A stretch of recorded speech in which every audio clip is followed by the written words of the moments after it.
TV 20 news के इस फटाफट बुलेटिन में आप सभी का स्वागत है। देश विदेश की तमाम खबरें देखने के लिए बने रहिए हमारे साथ। आजमगढ़ से खबर है, जहां सरकार भ्रष्टाचार पर अंकुश के लाख दावे करे, लेकिन सरकारी कर्मचारी भ्रष्टाचार में आकंठ डूबे हैं। ताजा मामला सदर तहसील का है। यहाँ के एक चतुर्थ श्रेणी कर्मचारी ने करोड़ों रुपए की सरकारी जमीन पर कब्जा कर घर बनवा लिया है। उच्च न्यायालय से लेकर डीएम तक ने मामले में कार्रवाई का निर्देश दिया, लेकिन 6 साल में अधिकारी मामले की जांच तक नहीं कर पाए। गांव के लोगों ने बुधवार को एक बार फिर डीएम से मुलाकात कर ज्ञापन सौंपे तथा अवैध कब्जा हटवाने के साथ ही दोषी कर्मचारी के खिलाफ कार्रवाई की मांग की। डीएम कार्यालय पहुंचे सदर तहसील क्षेत्र के नरौली निवासी अरविंद यादव ने आरोप लगाया कि सरकारी कर्मचारी ने सरकारी भूमि पर भवन बनवा लिया है। चूंकि आरोपी तहसील का कर्मचारी है, इसलिए जब भी उसके खिलाफ शिकायत होती है, अधिकारी दबा देते हैं। अवैध कब्जे के मामले में उच्च न्यायालय ने जिलाधिकारी को वर्ष 2014 में बेदखली का आदेश दिया। इसके बाद 31 जनवरी 2014 की तत्कालीन जिलाधिकारी नीना शर्मा ने कोर्ट के आदेश के अनुपालन में तहसीलदार सदर को कार्रवाई के लिए निर्देशित किया, लेकिन आज तक कोई कार्रवाई नहीं की गई। इस बारे में क्या कुछ कहा शिकायतकर्ता अरविंद यादव ने, आपको सुनवाते हैं। हमारे एक सगे पड़ीदार हैं जो हमारी ज़मीन कब्जा कर रहे हैं। उस सिलसिले में हमने थानाध्यक्ष को, चौकी इंचार्ज को दरखास्त दिए, लेकिन वहाँ कोई कार्रवाई नहीं हुई। उसका कहना है हमारे पटीदार का कि 1 बीघे की हमारे गांव में गढ़ई है, वो 1 बीघे की गढ़ई कब्जा कर लिया है।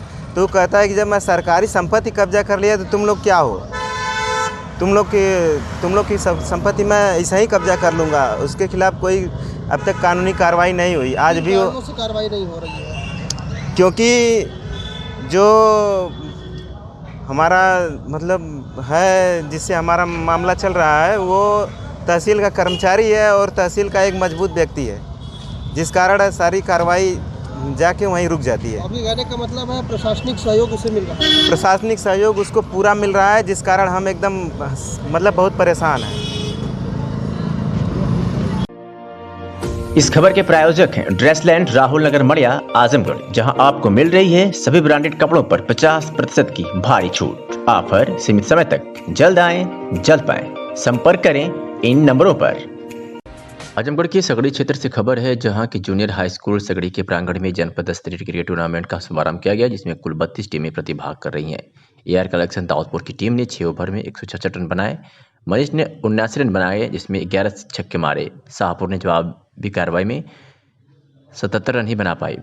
उद्घाटन मैच अलीपुर बनाम जैनपुर, अलीपुर ने 73 बनाए, तो जवाब में जैनपुर ने 5 ओवर में पूरा बना लिया। क्रिकेट टूर्नामेंट का आयोजन अलीपुर क्रिकेट कमेटी के द्वारा किया गया, जिसमें जनपद स्तरीय प्रतियोगिता का आयोजन हो रहा है। आज क्रिकेट प्रतियोगिता का स्थानीय टीमों के द्वारा शुभारंभ किया गया, जिसमें कुल 5 मैच खेले गए, जिनमें एआर कलेक्शन जैनपुर, वासुपार, जमीन रॉयल जैनपुर विजेता रही। युवा नेता राम सिंह यादव ने क्रिकेट मैच का उद्घाटन किया।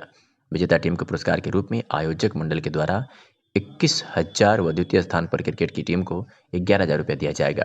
खेल के आयोजक नासिर, महफूज, फुरकान, नदीम, यूसुफ, अली, मनीष यादव, विवेक यादव, संजय संतोष, कमेंटेटर मिनहाज इत्यादि लोग मौजूद रहे। इस बात क्या कुछ कहा अनीस खान वारसिनी, सुनवाते हैं आपको। सबसे पहले तो मैं क्रिकेट टूर्नामेंट के आयोजकों का बहुत बहुत आभार व्यक्त करता हूं और शुक्रिया अदा करता हूं कि उन्होंने मुझे इस मौके पर बुलाया। जहां तक खेल का सवाल है, तो पूरे हिंदुस्तान में ही नहीं, पूरी दुनिया में खेल कौमी एकता, एकजुटता की मिसाल है। अब खेल से कौमी एकता का संदेश जाता है। मैं उम्मीद करता हूं सगड़ी के नौजवानों से कि वो लगातार खेल को बढ़ावा देंगे। खेल बढ़ेगा, हमारा देश बढ़ेगा, हमारा देश तरक्की करेगा, तो कहीं न कहीं हमारा सीना गर्व से चौड़ा होगा। कासगंज के नगला धीमर गांव में नदी के किनारे ही मोती अपने साथियों के साथ कच्ची शराब का कारोबार चलाता था। बुधवार को अब पुलिस की ओर से इसी इलाके में तलाश की जा रही है। उत्तर प्रदेश के कासगंज में बीते दिन शराब माफियाओं ने 2 पुलिस वालों पर हमला किया। इस हमले में एक सिपाही शहीद हुआ, जबकि दारोगा गंभीर रूप से घायल हो गया है। अब पुलिस की ओर से मुख्य आरोपी मोती की तलाश की जा रही है, जबकि मोती के भाई एलकार को सुबह ही मुठभेड़ में ढेर कर दिया गया। कासगंज के नगला धीमर गांव में नदी किनारे ही मोती अपने साथियों के साथ कच्ची शराब का कारोबार चलाता था। अब पुलिस की ओर से इसी इलाके में बाकी लोगों की पकड़ने की तलाश जारी है। क्या कुछ का इस मामले में पुलिस अधिकारियों ने, सुनवाते हैं आपको। में हमारे सब इंस्पेक्टर और एक कांस्टेबल देवेंद्र, जो कि वांछित अभियुक्तों की तलाश में आए थे। वांछित अभियुक्तों की तलाश के दौरान अपराधियों द्वारा उन पे हमला किया गया, जानलेवा हमला किया गया, जिसमें हमारे सिपाही देवेंद्र शहीद हो गए और हमारे दरोगा जी गंभीर रूप से घायल हो गए। घायल दरोगा जी को अलीगढ़ में इलाज के लिए भेजा गया, जो कि गंभीर अवस्था में है, और उनके द्वारा नामजद तहरीर दी गई थी, जिसमें मोती सना भूबलाल, एहलकार सना भूबलाल नगला धीमर के, जिसमें एक बदमाश से प्रातः मुठभेड़ हुई। उस मुठभेड़ में जब उनको इलाज के लिए CHC ले जाया गया एहलकार को, तो डॉक्टरों द्वारा उनको मृत घोषित कर दिया गया है। मोती और उनके अन्य साथी भागने में सफल हो गए। हमारी टीम लगातार उन पर पीछा कर रही है, दबिश कर रही है, और उनके द्वारा जो असलहा लूटा गया उसकी बरामदगी का प्रयास किया जा रहा है। और लखनऊ से इस वक्त की बड़ी खबर है, जहां यूपी में योगी सरकार के अल्पसंख्यक कल्याण मंत्री मोहसिन रजा ने कांग्रेस पर फिर हमला बोला है। उन्होंने कहा कि कांग्रेस के जय जवान जय किसान अभियान पर किसानों के शोषण की नई रणनीति कांग्रेस बना रही है। उन्होंने कहा कि प्रियंका के पति ने किसानों की जमीन छीनी है, रॉबर्ट वाड्रा जमीन हड़पने के आरोपी हैं। साथ ही उन्होंने कहा कि देश में किसान इस समय बहुत खुश है। तो इस वक्त की बड़ी खबर है लखनऊ से, जहां यूपी में योगी सरकार के अल्पसंख्यक कल्याण मंत्री मोहसिन रजा ने कांग्रेस पर हमला बोलते हुए कहा है कि किसानों के शोषण की कांग्रेस नई रणनीति बना रही है। क्या कुछ कहा, आपको सुनवाते हैं। कांग्रेस अब किसान भाइयों के शोषण के लिए कोई नई रणनीति बनाकर जा रही है कि जय जवान जय किसान का नाम इस्तेमाल करने के लिए। और उसको कयादत कौन कर रहा है, उसकी लीडरशिप कौन कर रहा है? प्रियंका वाड्रा जी, जिनके पति खुद आरोपी हैं किसानों की जमीन छीन लेने के लिए। हमारी समझ में नहीं आ रहा है अब कौन सा नया ड्रामा होने जा रहा है कांग्रेस की तरफ से। 60 वर्षों तक तो किसान भाइयों को मजबूर किया आत्महत्या करने के लिए। कभी लाशें पेड़ों पर मिलती थीं तो कभी खेतों में मिलती थीं। ये कांग्रेस की सरकार थी, और आज जा रहे हैं आप किसानों के हमदर्द बन के। बल्कि यूं कहिए कि आप शायद वाड्रा जी को बचाने का प्रयास कर रही हैं, किसान भाइयों की हमदर्दी लेने जा रही हैं। किसान भाई मोदी जी के नेतृत्व में आज संपन्न हो रहे हैं पूरे देश के अंदर। इस खबर के प्रायोजक हैं Azamgarh public school. Azamgarh public school ने कोरोना के चलते इस बार भी नहीं बढ़ाई फीस। यही नहीं, एक साथ पूरी फीस जमा करने पर आपको मिलेगी 5% की छूट, और एक ही माँ बाप के 2 से ज्यादा बच्चे इस स्कूल में हैं तो बड़े बच्चे को फीस में मिलेगी आपको अतिरिक्त छूट। बोर्ड परीक्षा में शानदार प्रदर्शन कर 95% अंक लाने वाले बच्चों को 11वीं के दाखिले में 25% की छूट मिलेगी। आजमगढ़ पब्लिक स्कूल शानदार बोर्ड रिजल्ट के साथ कीर्तिमान स्थापित कर रहा है, तो फिर देर क्यों? अपने बच्चों के उज्जवल भविष्य के लिए आज ही आजमगढ़ पब्लिक स्कूल में दाखिला कराएं और दें अपने बच्चों को एक नई उड़ान।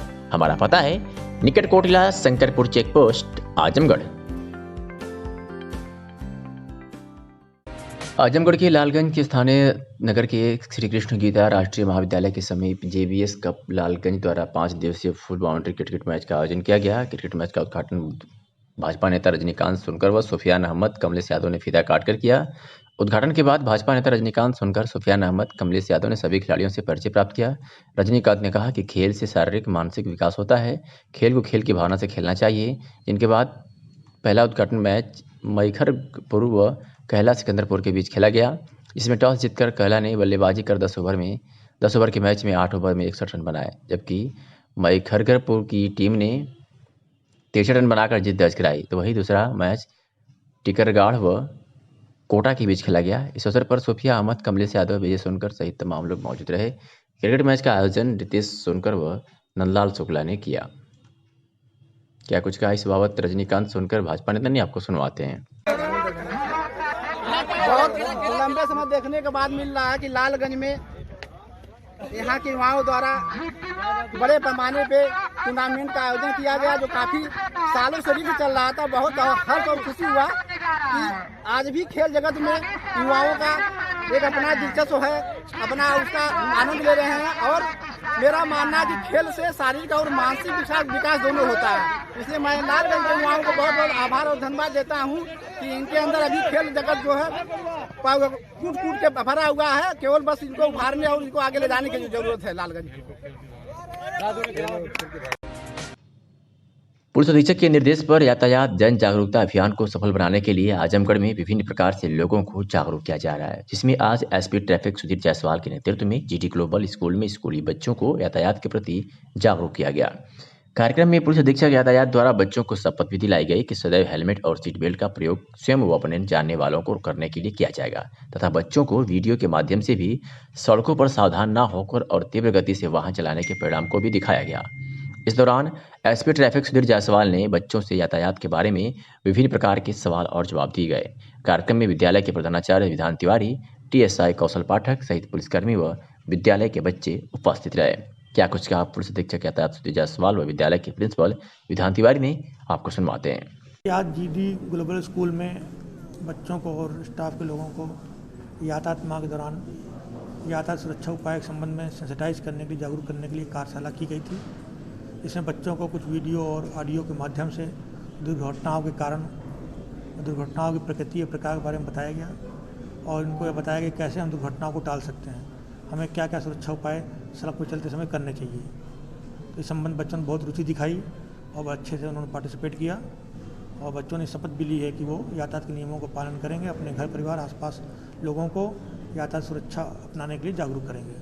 सर, उन बच्चों के माँ बाप से क्या कहना चाहेंगे जो ध्यान नहीं देते, उनके बच्चे बाइक लेकर निकल जाते हैं जबकि अभी वो मैच्योर भी नहीं हुए। इसी विषय के लोगों को यहाँ सेंसिटाइज किया गया है और मेरा सभी अभिभावकों से यही अनुरोध है कि जैसे बच्चों की आवश्यकताओं की पूर्ति करते हैं तो उनकी सुरक्षा के प्रति भी जिम्मेदार बने। या देखें कहीं बच्चा उनको अभी जो बालिग नहीं हुआ है, कहीं घर से मोटरसाइकिल लेके बिना हेलमेट के चल तो नहीं रहा है, यदि वो वयस्क हैं तो हेलमेट का प्रयोग कर रहे हैं कि नहीं कर रहे हैं, इन चीज़ों को भी वो ध्यान दें।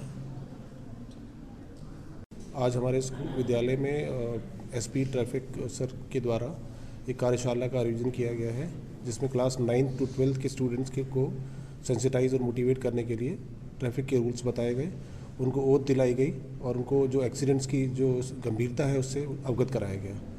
और हर वर्ष हमारा विद्यालय ट्रैफिक डिपार्टमेंट से सहयोग लेता भी है और उनका हमेशा सहयोग रहा है हमारे प्रति, और हम अपने विद्यार्थियों को अलग से भी सेंसिटाइज करते रहते हैं और उनको नाटक के माध्यम से, अन्य माध्यम से उनको मोटिवेट करते हैं कि ये चीज़ दोहराए नहीं। गार्जियन से आप क्या कहना चाहेंगे, बच्चों के ऊपर किस प्रकार से ध्यान दें कि इस तरीके की कोई घटना या अनहोनी ना हो? गार्जियन से हमारा ये अनुरोध रहता है कि वो अपने बच्चों को बिना लाइसेंस के कभी भी बाइक ना दें और घर से निकलते समय हेलमेट खुद पहने और अपने बच्चों को भी बोलें अगर वो 18 से ऊपर हैं तो, और अवॉइड करें किसी भी हालत में वो अपने बच्चों को बिना लाइसेंस के वाहन चलाने की अनुमति ना दें।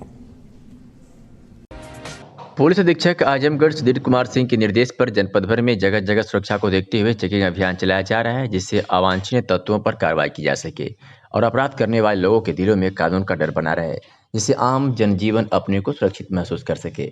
इसी क्रम में अपर पुलिस अधीक्षक नगर पंकज कुमार पांडे व क्षेत्राधिकारी नगर डॉक्टर राजेश तिवारी के कुशल निर्देशन में सुरक्षा व्यवस्था के दृष्टिगत संपूर्ण न्यायालय परिसर, तहसील, सदर कलेक्ट्रेट परिसर, बैंकों के अंदर बाहर संदिग्ध व्यक्तियों, वाहनों आदि के सघन चेकिंग अभियान चलाया गया, जिसमें भारी संख्या में कोतवाली पुलिस कोतवाल के गुप्ता के नेतृत्व में न्यायालय परिसर के सभी गेटों पर ड्यूटी में लगे सभी पुलिसकर्मियों को चेक कर उन्हें सघनता से चेकिंग करने के आवश्यक दिशा निर्देश दिए।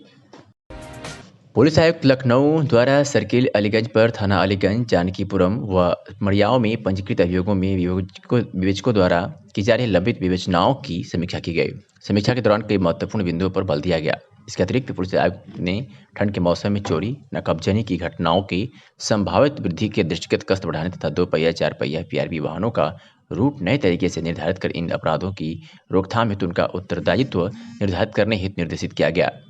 अर्धे रूम के दौरान पुलिस उपायुक्त उत्तरी व सहायक पुलिस आयुक्त अलीगंज भी मौजूद रहे, जिन्हें पुलिस आयुक्त द्वारा लंबित विवेचनाओं के पर्यवेक्षण के संबंध में आवश्यक दिशा निर्देश दिए गए। आजमगढ़ के सुखदेव पहलवान स्टेडियम में बुधवार को जूनियर कुश्ती प्रतियोगिता हुई। कार्यक्रम का शुभारंभ गोपालपुर विधानसभा के सपा नेता देवनाथ यादव एवं जिला क्रीड़ाधिकारी राजनारायण सिंह ने संयुक्त रूप से किया। प्रतियोगिता में अंडर 15 के पहलवानों के बीच शुरू से अंत तक रोमांचक कुश्ती का मुकाबला हुए। पहली कुश्ती बौरावा बाबा अखाड़े के उपेंद्र यादव और सेंटरवा के शिविर के बीच हुई। बौरावा बाबा अखाड़े के उपेंद्र यादव ने शिविर को जीतकर जीत हासिल किया। इस मौके पर खिलाड़ी भूपेंद्र, वीर सिंह, अनुपम सत्यावान यादव, अमरजीत यादव, गोविंद यादव, रामवृक्ष यादव इंद्र साथ मौजूद रहे। खबर लखनऊ से है, जहां मुख्य चिकित्सा अधिकारी लखनऊ के माध्यम से जिला मानसिक स्वास्थ्य कार्यक्रम लखनऊ द्वारा सामुदायिक स्वास्थ्य केंद्र काकोरी लखनऊ में विशाल मानसिक दिव्यांग शिविर का आयोजन किया गया।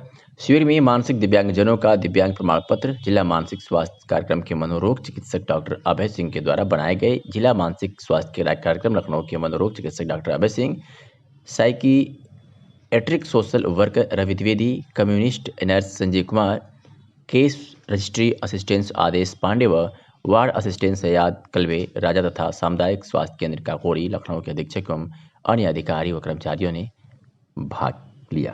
समाज में अगर कोई बीमारी है तो उसके प्रति एक दूसरे को आगाह करें, सचेत करें और भरसक प्रयास करें कि उन्हें सामुदायिक स्वास्थ्य केंद्र काकोरी जो सेवा के मामले में अप्रतिम है, अद्भुत है। यहाँ के डॉक्टर्स लोग, वहाँ के चिकित्सा कर्मी लोग। इस खबर के प्रायोजक हैं Azamgarh public school. Azamgarh public school ने कोरोना के चलते इस बार भी नहीं बढ़ाई फीस। यही नहीं, एक साथ पूरी फीस जमा करने पर आपको मिलेगी 5% की छूट और एक ही माँ बाप के 2 से ज्यादा बच्चे इस स्कूल में हैं तो बड़े बच्चे को फीस में मिलेगी आपको अतिरिक्त छूट। बोर्ड परीक्षा में शानदार प्रदर्शन कर 95% अंक लाने वाले बच्चों को 11वीं के दाखिले में 25% की छूट मिलेगी। आजमगढ़ पब्लिक स्कूल शानदार बोर्ड रिजल्ट के साथ कीर्तिमान स्थापित कर रहा है, तो फिर देर क्यों? अपने बच्चों के उज्जवल भविष्य के लिए आज ही आजमगढ़ पब्लिक स्कूल में दाखिला कराएं और दें अपने बच्चों को एक नई उड़ान। हमारा पता है निकट कोटिला, शंकरपुर चेक पोस्ट, आजमगढ़।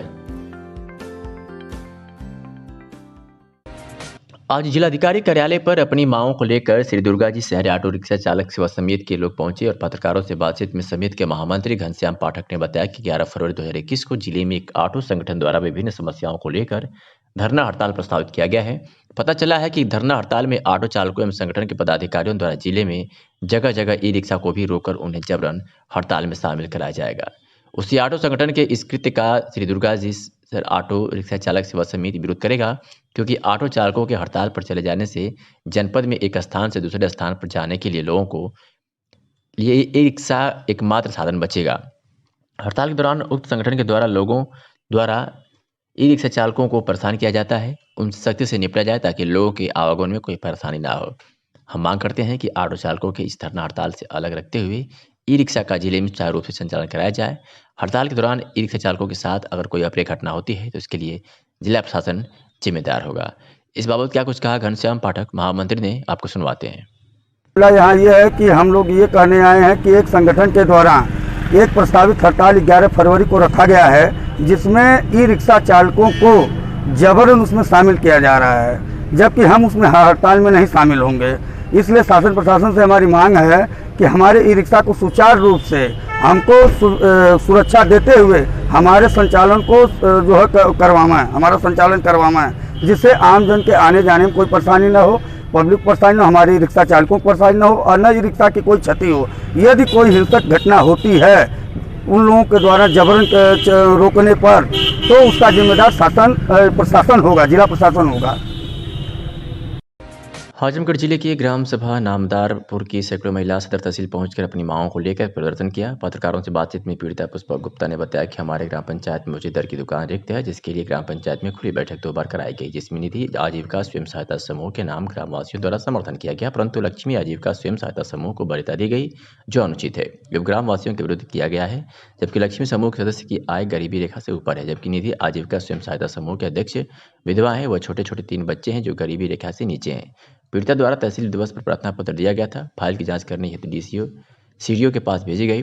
पीड़िता की उपस्थिति में सीडीओ ने डीसी मनरेगा वीके मोहन को बुलाकर फाइल के संबंध में पूछे कि इस फाइल में क्या कार्रवाई की गई है। तब डीसी मनरेगा वीके मोहन ने बताया कि स्नातक वरीयता के आधार पर कोटे का प्रस्ताव लक्ष्मी आजीविका स्वयं सहायता समूह किया गया। तब सीडीओ ने कहा कि इसके लिए स्नातक की अनिवार्यता नहीं है, मात्र हाईस्कूल के आधार पर कोटे का आवंटन किया जा सकता है और पुनः ग्राम सभा में खुली बैठक कराकर आवंटन कार्रवाई करने का निर्देश दिया।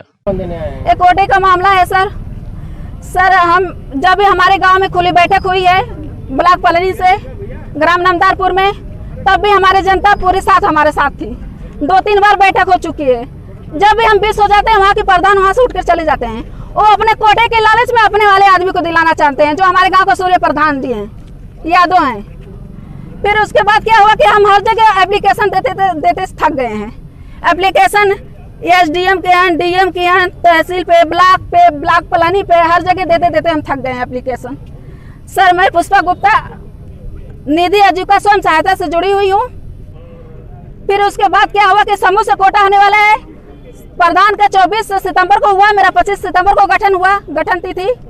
फिर उसके बाद क्या हुआ कि सीडीओ साहब के यहाँ गए, डीसी नारलम साहब सीडीओ साहब से बात किए, बोले कि देखो जब ये स्नातक औरत है, इसके छोटे छोटे 3 बच्चे हैं, ये विधवा है, तो इसको कोटा दे दिया जाए। जब पब्लिक इसके साथ में है तो क्यों दूसरे को दिया जाता है। तो वो लोग बोल रहे थे, डीके मोहन साहब बोल रहे थे, कह रहे थे कि वो योग्यता है, यानी वो बीए पढ़ी है, हम इंटर पास हैं, तो बोले इसमें योग्यता की बात नहीं है, उसके बैंक खाते में 1000 रुपये है, मेरे बैंक खाते में 400 रुपये थी।